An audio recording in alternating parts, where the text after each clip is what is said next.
আমি যাব সবার সাথে। এই যে পরশুদিন পায়ে ব্যথা, আমার পায়ে খুবই ব্যথা, তবু তার মধ্যে আমি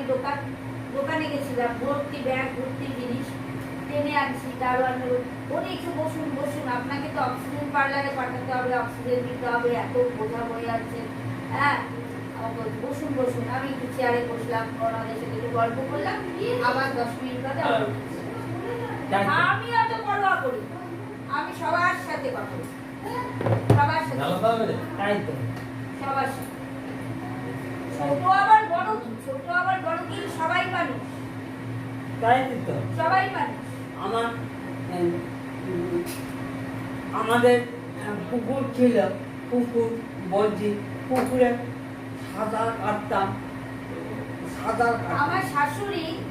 এত লোকের সাথে মিশতে ভালোবাসতো। আমার মা ওর লোকের সাথে সব টুকুনি বনানি ওর মেয়ে ছিল, সব আমাদের ঘরে আসতো, ওর মা এসে থাকতো। আমার শাশুড়ি মানে মাম্পির ঠাকুমা এত লোকের সাথে মিশতে ভালোবাসতো যে ওখানকার সরকারি যে দারোয়ানরা ছিল ওরা আমার শাশুড়িকে মা মা বলে ডাকতো। হ্যাঁ, ওই গ্রিল দিয়ে এসে মা একটু পান দেবে, ও শাশুড়ি, আমার শাশুড়িতে পানির ডাব্বা ডুব্বা ছিল, ওর পিসিরও আছে, ওর পিসিরও আছে, পিসি বাড়িতে আমারও আগে ছিল, এখন সেটা বন্ধ করেছি জানি, পরে আবার সেটা দেখবো। সেই এসে গ্রিল দিয়ে জানলা দিয়ে এসে, ও মা পান দেবে, মা পান বানিয়ে দাও না, খাবো, ও ঠাকুমা তো মা বলতো। হ্যাঁ, এত মিশতে ভালোবাসতো লোকের সাথে, এত মিশতে, খুব মিশতে ভালোবাসতো। আমরা দিদি সত্যিকারের কথা বলবো, আমরা খুব একটা লোকের সঙ্গে মিশতাম না কেন, বাড়ির 3-4টে লোককে ভালো দেখতাম, তাদের সাথেই কথা বলতাম। বাজে লোক আমাদের পাড়ায় ছিল। হ্যাঁ, বাজে লোককে অ্যাভয়েড করে চলতাম আমরা। হ্যাঁ, যেরকম বেবি বলে ভালো মেয়ে ছিল না, ওর বাবা মরে গেছিল, তারপরে ওর বাবা মরে যেতে ও বাজে হয়ে গেল, লাইনে চলে গেছে, একদম বাজে লাইনে চলে গেছে। সে থাকতো না আমাদের পাড়ায়, বোম্বে দিল্লি এইসব। আমরা ছোট ছিলাম তো, দেখতে যেতাম এরকম করে দেখতাম। হ্যাঁ, দেখতাম, ও বলতো কি শুনুক এরকম আছিস, এরকম আমরা কথা বলতাম না, চলে এই যা বাজে, এই চাই একটা বাজে, আর একটা বাজে ছিল বেবি, আর একটা বাজে মেয়ে ছিল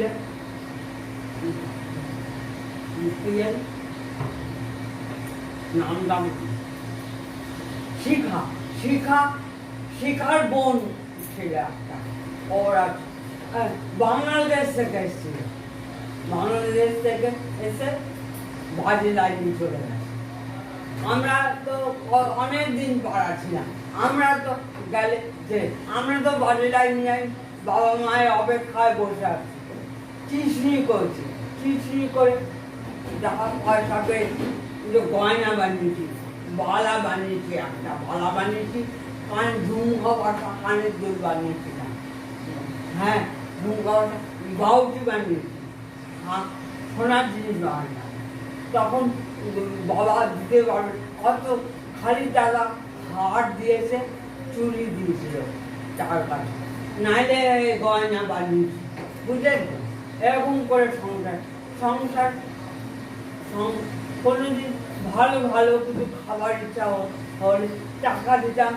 দাদার কাছে, দাদা 20 টাকা নেন, তো যে যেরকম ক্ষমতা সব বোনেরা টাকা দিতাম, দাদা বাজার করতে। এরকম করে আমাদের সংসার করে। বাবা তো বললাম কাপড়ে গামছা কি হবে, গামছা বিক্রি করতে কত টাকা হয় পারে বলে, দাদা বাবা গামছা বিক্রি করে, এইভাবে সংসার করে আমাদের। রেশন ধরেছি, কয়লা এনেছি, আগে কয়লা 5 কিলো করে কয়লা কিনতে যেতাম, জানেন তো তারপরে দাদা যখন রোজগার করতে শিখলো তারা মনকে মন কয়লা নিত মা সব কয়লা ভাঙল বুঝলেন আমার মা তারপর গুড় কিনতো গুড় একদম শ্বশুরবাড়িকে গুড় দিয়েছি আমি গুড় দিয়ে আমরাও ছোটবেলায় দিয়েছি ফুল দিয়েছি তারপরে বিয়ে করোনা দিয়েছি এরা এরা জানে সব জিনিস না আমার ছেলেরা গ্যাস দেখেছে এসে আমার ছেলে পেলেরা কিছু দেখে আমি গুল দিয়েছি গোবর নেতা দিয়েছি শ্বশুরবাড়িতে গোবর নেতা দিয়েছি গোবর এনেছি গোবর এনে উঠোনে গোবর নেতা দিয়েছি এইসব কাজ করছি উঠোন ঝাড় দিয়েছি অনেকটা যতটুকু বলছি ঝাড় দিয়েছি এইসব তো বউদের এখন কিছুই করতে হয় কিছুই করতে হয় তাই শরীর ভালো তাই শরীর খারাপ কি খাবারের দোষ ভাগ্যের দোষ বই ডাক্তার দেখাতে এখনো শরীর ভালো হচ্ছে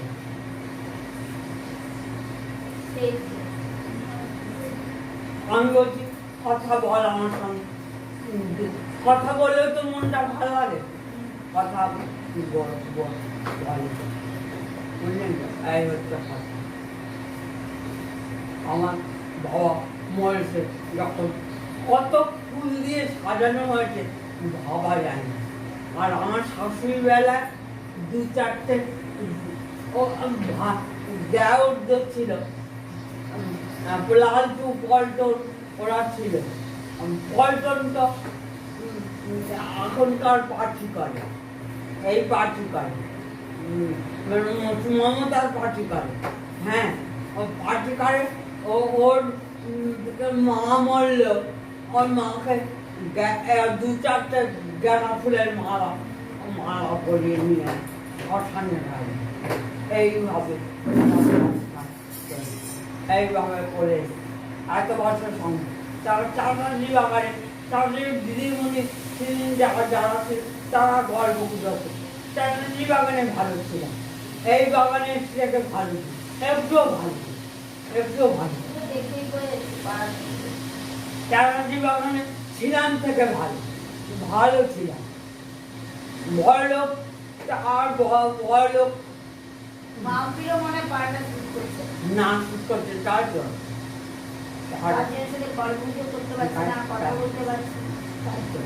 ওর মনটা ভালো লাগছে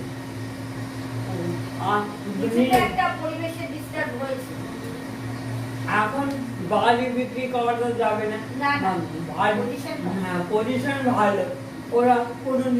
উন্নতি করতে পারলে করবে দুতলা করতে তিনতলা করতে পারলে করবে ভাড়াটের সঙ্গে কথা বলে ভাড়াটে বুঝে যদি ভাড়াটে দিতে পারে ভাড়াটের সঙ্গে কথা বলবে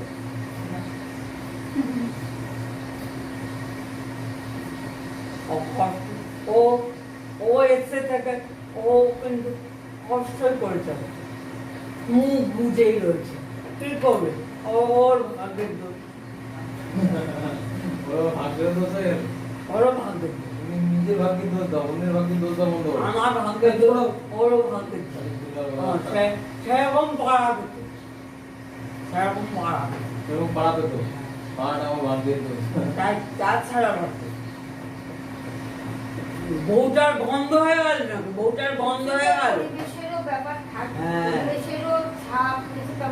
তাই তো মনের উপরে থাকে না মনের উপর চাপ কিছুটা থাকে এনভায়রনমেন্টের পরিবেশের অনেক কিছু ছাপ থাকে তো থাকে তো বলছি তো আমি তো বললাম তাকে চ্যাটার্জি জীবন অনেকদিন খোলামেলা ছিল অনেকদিন সিকিউর মনে হতো এখানে ইনসিকিউর মনে হতো এই জন্যই আমি এখন ওখান থেকে বেরিয়ে একটা ভালো পাড়ায় ঘুরে বেড়াচ্ছি চারদিন বাগান যদি ভাড়া পান ভাড়া চলে তাও ভালো ভালো পাড়া ঘুরে বেড়াচ্ছি সেখানে আমি আগে ভাড়া থাকতাম জুতি পাড়ায় শর্ট লেক থেকে এসে শর্ট লেক থেকে যখন চলে আসলাম আমি এখানে ভাড়া এত ভালো বাড়িওয়ালা ছিল না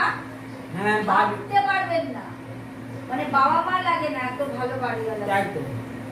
বুঝেছেন মানে খাওয়া দাওয়া মানে ম্যাক্সিমাম সময়ই ওইখানে আমার মা মারা গেল ওই বাড়িতে আমার মা কিছুদিন আমার কাছে ছিল রিটায়ার করার পর আমার মা চাকরি করতো হ্যাঁ, মা মারা গেল, আমি যে ওদের কোথায় রেখে চলে গেলাম, মাম্পিকে ছোটুকে, বড় ছেলে হোস্টেলে থাকতো, আমি নিজেও জানি না। পরে এসে শুনছি ওরা বাড়িওয়ালার কাছে ছিল, খেয়েছে দিয়েছে সব। আমি তো চলে গেছি হাসপাতালে মাকে নিয়ে, অ্যাম্বুলেন্সে করে, সেই মাকে নিয়ে হাঁটাহাঁটি করে মাকে নিয়ে তারপরে ইয়ে করা সমস্ত কিছু। আপনি ঠিক আমার ছদ্দির মতন, আমার ছদ্দি ওরকম তখরা ও এখন কিছু করতে পারে না। এখন আমার মতন বসে দোকান করে, দোকানে বসে, মুদি দোকান করেছে, জামাইকে বলে বলছে আমাদের ভোজ দোকান বিক্রি, ভোজ দোকান বিক্রি করে দিচ্ছে, ভোজ দোকান বিক্রি করে দিয়ে দোকান ও নিজে একটা মুদি দোকান, বুদ্ধি ও সত্যি বুদ্ধি না, মুদি দোকান করেছে, করে দোকান চালাবে। দোকানও এখন চালানো খুব অবস্থা। মেয়ে এনে দেয় কিছু, মেয়ে হেল্প করে, মেয়ে এসেছিল তো আমার